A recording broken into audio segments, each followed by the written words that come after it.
My family mocked me for chasing music instead of a real job. Years later, they begged me for $50,000 to save their company. I gave it to them and ended up owning everything they'd ever built.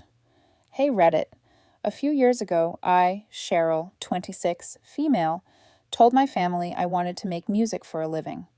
Real work, composing and scoring, not just playing around. They laughed, called it a hobby, said I'd fail and come crawling back. My dad flat out told me not to expect a dime. My mom stayed silent. My brother smirked. That was the night I realized I was completely on my own. No safety net, no cheerleaders. Just me, a beat-up laptop, and a stubborn streak. I didn't know it then, but that moment would start a chain of events that none of them could have predicted, and I wasn't about to waste it. So, I was 18, finally done with high school, and had the nerve to sit down at the dinner table one evening and tell my parents I wanted to go to art school, not for painting or dancing or whatever people think of when they hear art school, but to study music composition. I wanted to write soundtracks, scores, jingles, whatever paid really. Music always made sense to me, and I was good at it. Anyway, I barely got 5 words in before my dad started shaking his head like I just told him I wanted to be a magician. "You're serious?" he said, already rolling his eyes. "Yeah, I've already applied. Got a partial scholarship, too," I said. He leaned back in his chair, crossed his arms, and gave me that look. The one he used when I spilled juice on the carpet as a kid, just pure disappointment with a side of disgust. "I'm not putting a single dime into that," he said flatly. "You want to waste your time playing piano for YouTube or whatever? You do it on your own." My mom just kept eating like nothing was happening. Not a word from her. No support, no curiosity, no "good for you, honey," just silent chewing. My younger brother, Zach, 24, male, looked up from his phone just long enough to smirk before going back to his little group chat or whatever he was doing. That guy had just enrolled in some business-adjacent program 2 towns over and was already being treated like the second coming of Steve Jobs. So yeah, that was my big family moment. A career announcement and a total shutdown within 45 seconds. Awesome. I tried to argue a little, told them about the school, the professors, even showed them one of the video game trailers I scored the music for in high school. My dad didn't care. "You want to be a starving artist? Be my guest," he said. "But don't come crying back when it all crashes." I remember just staring at him, trying not to say something I'd regret. But honestly, looking back, I should have said it. I should have called him what he was, a controlling jerk with zero imagination. But I didn't. I just nodded, got up, and walked out. I knew at that point I was on my own. So yeah, 2 weeks later, I packed my crap, took a duffel bag, a backpack, and maybe $350 to my name, moved into a student apartment with a roommate who listened to heavy metal at 3 o'clock a.m. and cooked eggs in the microwave. Not even exaggerating. Life sucked. But you know what? I survived. Barely, but I did. I downloaded a cracked version of a music program. No regrets. Started making loops and samples on my beat-up laptop. Sometimes it overheated and shut off mid-export, but I worked around it. I had to. Meanwhile, back home, Zach was living it up. Parents paid for his tuition, his rent, even gave him a car. One of those basic sedans that makes people think they've made it. Every time I saw a family photo on Facebook, he was front and center. Me? I was just the name they didn't mention. Probably told people I was finding myself or some crap. And the funniest part, they genuinely thought I'd come crawling back, that I'd fail, admit they were right, and ask for help. Nah, that wasn't happening. I remember one night calling home just to see if maybe things had cooled down. Mom picked up. "Oh, it's you," she said. Not hi, not how's school, just that. I told her about a small music contract I landed, a local commercial. Not a huge deal, but still. She said, "That's nice." Like I told her I found a penny on the street. Then she asked if I was still planning to get a real job eventually. That was the last time I called. So, yeah, the first year was rough. Ate a lot of cereal, missed rent once and had to pay a late fee. Got sick and couldn't afford medicine, so I just sweated it out. Slept in hoodies to save on heating, but I kept going. Every insult from my dad, every ignored message from my mom, all of it pushed me harder. I didn't want their money. I wanted to prove I didn't need it. I'm not saying I was a saint or a genius. I made dumb choices too. Blew money on a bad mic once. Spent way too long on a remix nobody asked for. But I kept showing up, kept working. That first year, not one family member visited, not one birthday card, not even a freaking text. I didn't care, or at least I told myself that. So yeah, that's how it all started. Me with my crappy laptop, $2 headphones, and a dream that apparently made me a clown in my own house. But joke's on them, I wasn't done yet. By the end of my second year, I had 4 steady clients. One of them paid me monthly to make background music for his meditation app. That one deal covered most of my rent. I opened a separate bank account just for music income and set up a cheap website. Logo was just my initials in lowercase with a treble clef next to it. I wasn't famous. I didn't have a million followers, but I had a system that worked. Record, mix, upload, repeat. I stopped checking view counts and focused on building a catalog. Some videos took off, some didn't, but the work didn't stop. Graduation came fast. I passed everything. Right after college, I moved into a slightly better apartment. This one had real windows and didn't smell like a wet towel. Still, nothing fancy. Furniture was all secondhand. The only new thing in the place was a set of studio monitors I bought with a one-time bonus I got from scoring music for a regional clothing brand's ad. My business was picking up. I started getting referrals. Clients mentioned me in their credits, tagged me in posts. I didn't tell my parents anything.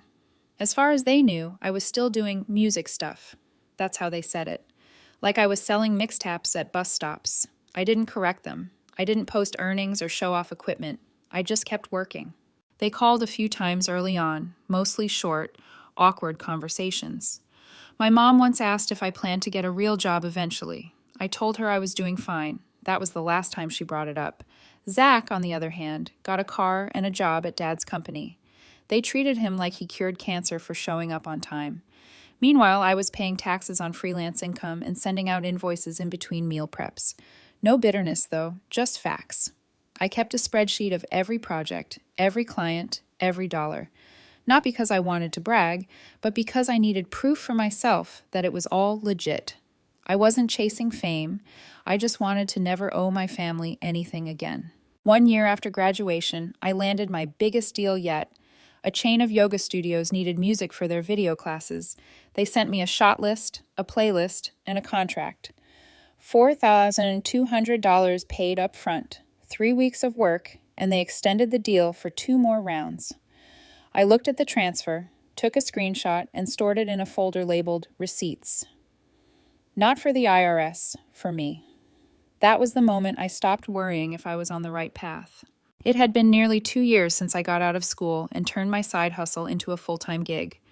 I was keeping a decent rotation of clients, had a rough calendar that didn't leave me scrambling, and finally had enough saved that I wasn't checking my bank app before every grocery run. I'd built up a decent savings cushion, 5 figures in the bank, no loans, no debt. My studio had started pulling in more than my old pizza and retail jobs combined. I wasn't rich, but I was stable, had backup enough that when I saw a big number like 50 or 70 grand, I didn't panic. I ran the math. Then, out of nowhere, I got a call from a number I hadn't seen in a long time. It was my dad. I just stared at the screen when it lit up. It didn't feel nostalgic. It felt like a setup. I hadn't spoken to him in almost a year.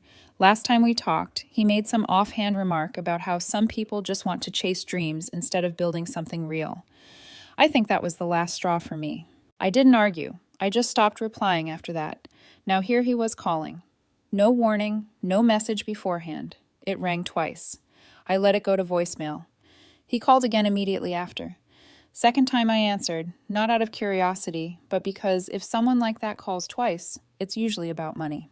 He didn't bother with small talk, just said, "I need to talk to you about something important." I said nothing, just waited. He jumped straight into it. There's been a contract issue with the company. A major client pulled out last minute. We're looking at a serious shortfall. If we don't fix it by next month, there's a chance we'll lose the business. I let him keep talking. He explained they were facing late penalties and cash flow problems. Legal costs were stacking up, blah, blah, blah. Then he dropped the number. "We need 50,000, he said, like it was a normal number to say out loud. like I could pull that out of the glove box. I asked, "Why are you calling me?" He paused just long enough to be noticeable. "Because we know you've done well for yourself." Interesting. I hadn't shared anything. I never posted my wins, never talked about client names, never sent them updates. They didn't even know I moved apartments. But clearly, someone tipped them off. Maybe a cousin, maybe someone saw my name on a campaign or credit roll. Who knows? Point is, I'd apparently graduated from kid playing with keyboards to cousin with money.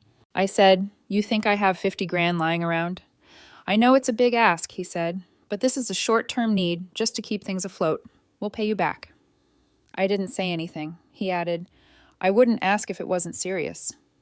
I asked him if there was any formal plan for repayment, timeline, interest, something concrete. His tone changed.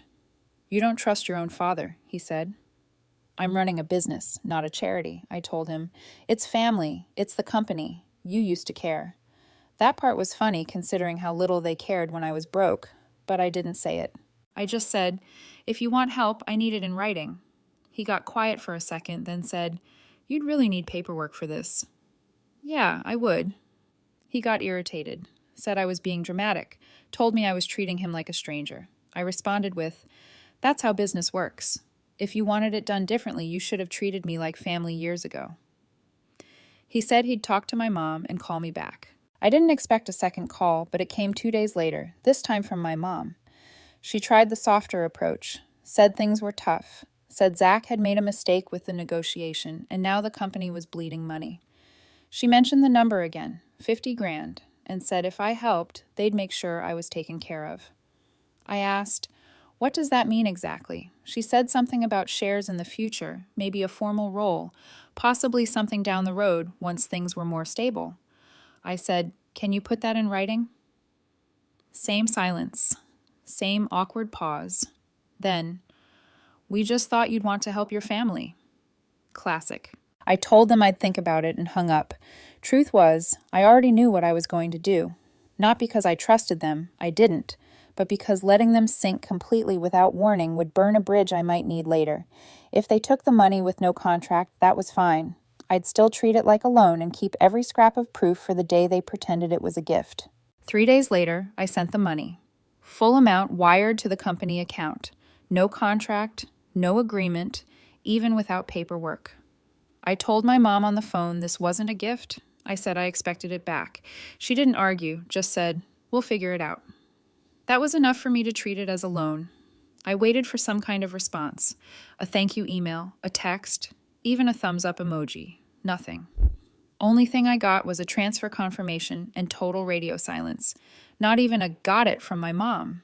Just silence, like the money showed up out of thin air. A week passed, then another. Still nothing. They took the money and disappeared like they always did. I wasn't surprised. I was just disappointed in myself for expecting them to act differently. A month later, I found out through my aunt, who I still talk to occasionally, that the crisis was resolved. The company avoided penalties and everything was back on track. She told me Zach had stepped up and handled the situation. No mention of my help, no mention of who actually provided the funds that fixed the mess. Just praise for Zach and how he's becoming a real leader. That was the moment it all clicked for me. They weren't ever going to sell me as anything but the backup plan. Not the successful daughter, not the responsible one, just the girl who'd probably help out when things got bad, and then disappear again until they needed something else. I archived the wire receipt, marked it in my business records, and filed it under loss. I didn't chase them for the repayment. I didn't follow up. I let the silence speak for itself. What mattered was now I had proof. I knew how they operated, and the next time they tried anything, I'd be ready. And guess what they did next? They invited me to the next family holiday gathering. Guess when? Christmas. They called a week before Christmas, not to talk, not to catch up, just to invite me to the family dinner. My mom sent a text that said, "Hope to see you at Christmas this year. Everyone will be there." No apology, no thanks for the $50,000, just a vague holiday invite like nothing ever happened. I wasn't planning on going, but a part of me thought maybe they'd finally acknowledge it. The money, the help, the fact that without me, the company wouldn't even exist. Maybe they'd finally treat me like I wasn't invisible. Stupid thought. but whatever. I said yes. I brought a small gift for my mom, a scented candle from a boutique near my studio. Nothing flashy, just something I knew she liked. I showed up 15 minutes early, like always. House looked exactly the same. Decorations from 10 years ago, tree blinking in the corner, too many people trying to fit in one room. There were cousins I hadn't seen since high school, a few uncles shaking hands like we were at a job interview. Everyone was dressed nice, but fake smiling through it. I dropped the candle off in the kitchen, said hi to the people I recognized, and grabbed a plate of appetizers just to look busy. The conversations were typical. Someone bought a new SUV. Someone's kid was applying to college. Property taxes went up again. Zach was apparently running the company like a boss, according to one uncle who used to fall asleep during family dinners. Nobody brought up the $50,000.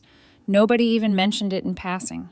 I stayed quiet, sat near the window, and ate my food. No one asked what I'd been up to. One aunt said, "Still doing music stuff?" Like I was 12 and still learning guitar. I nodded and moved on. Dinner got served an hour later.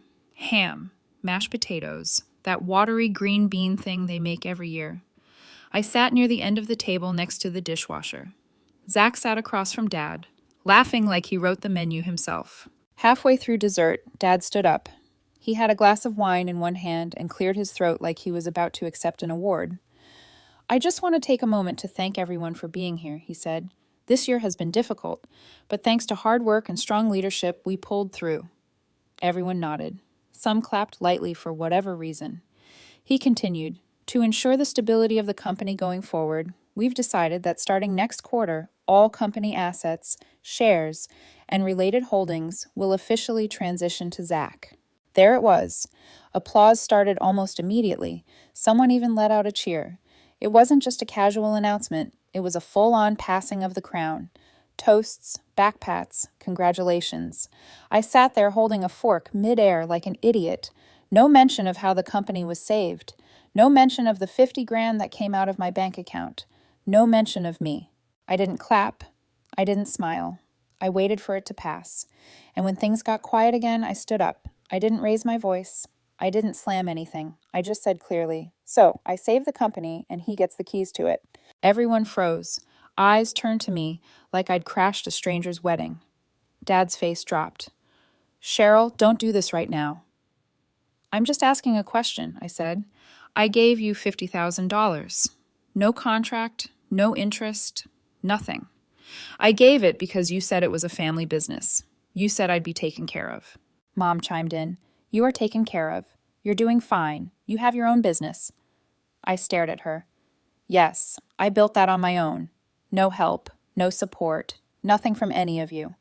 Meanwhile, you paid for Zach's school, his car, his apartment, and now you hand him the company like it's a birthday present." Zach finally opened his mouth. "This isn't about money. It's about legacy." I looked at him. "Your legacy almost tanked the company. I saved it." Dad slammed his hand on the table. "That's enough. You walked away from the business years ago. You chose your path, and you chose to keep using me whenever it was convenient." I said, "If my work is such a joke, why did you take my money when you needed it?" No one had an answer, so I kept going. "If you think Zach deserves the company, fine, but don't act like I don't exist. Don't pretend I didn't bail you out when your golden child couldn't even read a contract properly." Dad's face went red. "You don't get to show up here and insult us. We invited you in good faith." I scoffed. "You invited me so I'd sit here quietly while you hand my work over to someone else and pretend he earned it." Zach tried again. "This isn't personal." I cut him off. "It's always been personal. You just weren't the one losing." Then I stepped back from the table. "I'm done. Don't contact me again. Don't ask for help. Don't drop by my place. From now on, handle your family business with your chosen family member." I turned and left. Didn't finish dessert. Didn't say goodbye. On the way out, I saw the gift I brought still sitting unopened on the kitchen counter. I left it there. Let them decide what to do with it. I got in my car and drove home in silence. No music, no podcast, just the sound of the engine and the heater clicking every few minutes. I wasn't angry. I wasn't shocked. I was just done. When I got back to my apartment, I blocked their numbers. Mom, Dad, Zach, all gone. Took 10 seconds. Then I opened my laptop and started updating some legal documents. I didn't know what would come next, but I knew one thing. That money was no longer a gift, it was a debt, and I was going to collect. Within 3 weeks of that night, things went weird. Not dramatic, just off. A couple of clients ghosted me after saying they were ready to book. One backed out of a session last minute and never replied after that. Another said they'd get back to me next month, which usually meant never. At first, I figured it was the usual post-holiday slump. People broke, distracted, unmotivated. But it didn't sit right. Then Liam called. He'd been recording some demos with me off and on. Good guy, chill, reliable. He was upfront. Hey, just wanted to say something in case it comes up. Zach's been talking. I leaned back in my chair. Talking? Yeah, like he told Greg at the barbershop that you ditched the family during the holidays after everything they did for you. Something about how they helped fund your studio, and you bailed on dinner, demanded money back, and now you're trying to sue them. I blinked. That was almost impressively wrong. Liam just laughed awkwardly and said, Figured you should know. It's kind of getting around. I knew it was garbage, but you might want to get ahead of it. So that explained the drop-off. Zach wasn't blowing up Facebook or Reddit. He was playing it sneakier. Private conversations, selective half-truths, enough to plant doubts, but not enough to get caught red-handed. A good old-fashioned whisper campaign. Classy. I didn't even text him. I knew better than to play the direct game. Instead, I screenshotted the text from Liam, saved all the recent cancellations, and forwarded it all to Bryce, my lawyer. He called me back the same night. You were right to log this. They're careful, but this still qualifies as defamation and business interference. Even without public posts? I asked. Yep. If you're losing business because of knowingly false claims, it's actionable. We're not going nuclear, we're going professional. I gave him the green light. The next morning, I drafted a short message I sent out to all active and recent clients. No drama, no emotional appeals, just the facts. Hey, just a heads up. I've been made aware of some false info being passed around regarding my business and family. I'm handling it legally and want to assure you everything on my end is solid. If you have any questions, let me know. Appreciate you. Most didn't respond. A few thanked me for the transparency. One asked, So, did you really skip Christmas dinner? I just told them, Yep, and I don't regret it. Business slowed down hard for a bit. Took a couple weeks before things felt stable again. But once people saw I wasn't folding, that I still showed up, delivered work, and stayed professional, the noise started fading. Word of mouth kicked back in. Slowly but surely, it picked back up. I paused new bookings for a week, tightened my intake process, rewrote my contract terms to make things cleaner. Small adjustments, but ones that made me look even more locked in. That alone reassured a few clients. Meanwhile, Bryce started working on the claim. He gathered everything. Old texts from when I helped fund the company, screenshots of Mom calling it a loan, the recorded bank transfers, and the new signs of sabotage. The defamation claim was added to the breach of verbal contract filing. No press, no noise, just quiet legal movement. A week later, I got a call from Mom. I heard you're trying to sue the family. I didn't say yes. I didn't say no. I said, I'm making sure I get back what I earned, that's all. She sighed like I just dropped her off at a nursing home. Why are you doing this? We're supposed to support each other. Oh, like how you all supported me at Christmas, I said. She paused. That wasn't fair, but this is extreme. I'm done playing fair with people who treat me like a wallet. She hung up. That weekend, Dad sent a one-line email. Let's handle this maturely. Call me when you're ready to talk. I forwarded it to Bryce. Monday morning, Zach tried calling. I declined. He texted, You're really going to drag us to court like some stranger over what? I didn't answer. I screenshotted it, logged it. The funny thing was, the more they tried to guilt-trip me, the less I cared. These were the same people who clapped for my achievements like it was a favor, who told me I was lucky, not talented, who took the $50,000 and pretended I owed it to them. Nah. Bryce filed the motion officially that week. A court date was set for 2 months out, just enough time for everything to fester on their side. Then things got messy for them. I found out through one of my old high school friends who worked in logistics that Zach's company had started bouncing checks. One of their vendors pulled out over a missed invoice. I didn't ask, he just told me over lunch. They're losing contracts left and right, Cheryl. Word is their books are a mess. Shame. Another friend who did bookkeeping told me an audit got triggered on their side, an old tax filing issue. Not illegal, but enough to flag some penalty fees. I didn't celebrate, I didn't post about it, I just updated Bryce and moved on. Meanwhile, I booked a new local artist. She was doing a mini documentary and needed an original score. Big exposure, good pay, and best of all, zero drama, just work. I started sleeping better. The clients that stuck around, loyal as hell.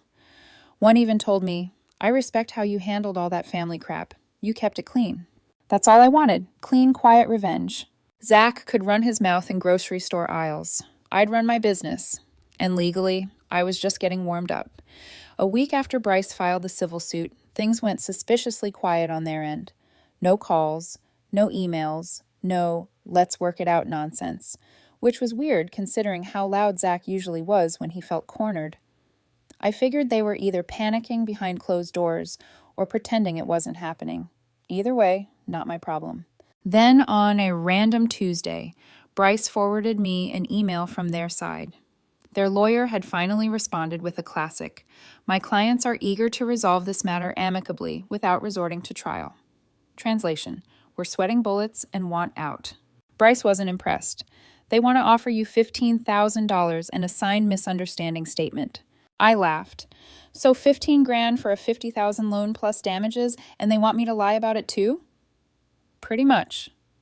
"Counter with something brutal." He grinned through the phone. Already drafted. Bryce's offer was glorious. Full repayment of the $50,000 with 6% interest. Legal admission of interference and liability. No more misunderstanding garbage. If they defaulted, I'd be entitled to assume ownership of Zach's shares in the company as collateral. No drama, just chess. A day later, Zach sent me a 2-paragraph rage text about how I weaponized lawyers and was trying to steal the company. I didn't reply, just passed it to Bryce. Zach could yell into the void. I had stuff to do. Business-wise, things were finally smoothing out. The clients who stayed were locked in. The ones who bailed weren't missed. I even got a call from a local director working on a short film who wanted original music. Word was spreading that I wasn't just the girl with a home studio. I was reliable, sharp, legit. Meanwhile, karma was stretching its legs. I got lunch with an old logistics buddy, Ryan. He didn't even know about my legal stuff. Just casually mentioned that Zach's company was having trouble with a supplier. They're losing contracts, something about late payments and internal disorganization. You know anything? I shrugged. Couldn't tell you. It wasn't me. I wasn't sabotaging them. I was too busy making synth loops and tuning vocal stacks. But I didn't need to do anything. The collapse was homegrown. A week after that, I heard from Beth. She did bookkeeping for small firms around town. She said one of her clients got a call from the IRS about a missed corporate filing. Guess whose name came up? Apparently, Zach had filed something sloppy years back. The IRS flagged it during a random audit sweep. Total coincidence. But when the audit hit right after the lawsuit, couldn't have scripted it better if I tried. Sometimes karma syncs up with the tax man. Nothing criminal, but it triggered a compliance audit for the company. That's like a root canal, but for finances. I didn't even smile when I heard, "Okay."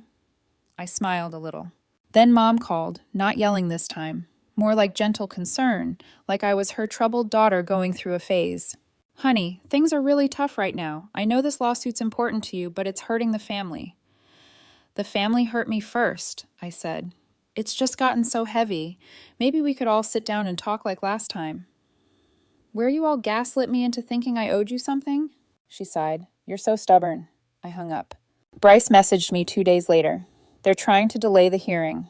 Their side says they're having financial complications and might not be able to comply with the terms even if they lose."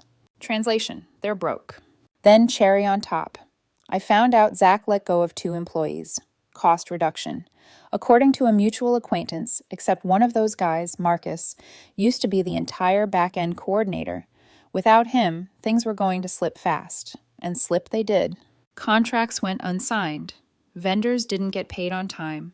They tried pitching new clients but couldn't lock down deals without updated paperwork, which apparently went missing during their internal restructuring. Meanwhile, my studio was thriving. I moved into a slightly bigger space across town, just enough room to add a soundproof vocal booth and a second desk for occasional collaborators. Bookings filled up 2 months in advance. I didn't advertise, didn't need to. Then Bryce dropped the bomb. They're considering putting the company up for quiet sale. That stopped me. You serious? Yep. We're watching their lawyer side carefully. It's not public yet, but they've asked for documents on bankruptcy protections and asset transfers. So, the company I helped fund, the same one Zach weaponized against me, was about to fold, and I had the option to buy it. At first, I wasn't sure if I wanted to. I didn't need it. I didn't want to run their broken operation. But Bryce reminded me, you don't have to keep it. You just have to take it. Owning it meant control. It meant they couldn't run it anymore. It meant closing the loop.